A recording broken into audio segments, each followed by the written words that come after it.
Guardian angel உங்களுக்கு இன்னைக்கு கொடுக்கக்கூடிய மெசேஜ் அண்ட் கைடன்ஸ் என்ன அப்படின்னு நம்ம பார்க்கலாம். இன்னைக்கு உங்களுக்கு சொல்லக்கூடிய ஏஞ்சல் நம்பர் என்ன அப்படின்னு நம்ம பார்த்து தெரிஞ்சுக்கலாம். ஸோ இன்னைக்கு நம்மளுக்கு வந்திருக்க நம்பர் என்ன அப்படின்னு நம்ம பார்த்தோம்னா 22 ஆப்பர்ச்சுனிட்டிஸ்.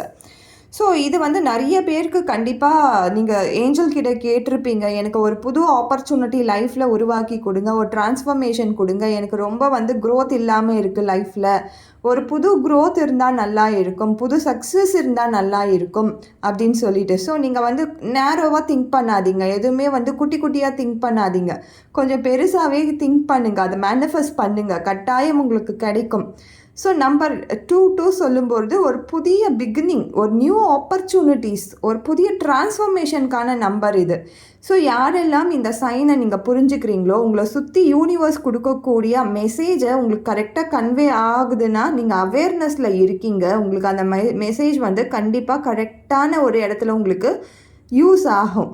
ஸோ யூனிவர்ஸ் என்றைக்குமே உங்களுக்கு ஒரு மெசேஜை கொடுத்துக்கிட்டு தான் இருக்குது. இந்த வேலையில் நீங்கள் இருங்க, இந்த வேலையிலேருந்து மாறுங்க, இந்த இடம் உங்களுக்கு கண்டிப்பாக லைஃப்பில் ஒரு டிரான்ஸ்ஃபர்மேஷன் கொடுக்கும் அப்படின்ட்டு ஏதோ ஒரு சயின்ஸை கொடுத்துக்கிட்டே தான் இருக்கும். அது ரிலேஷன்ஷிப்பில் கூட.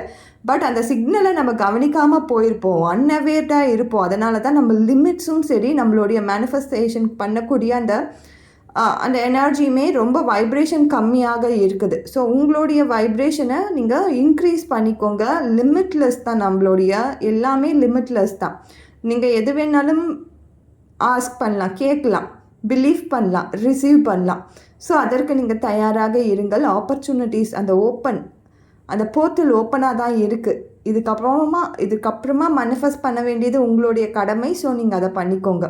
Thank you so much.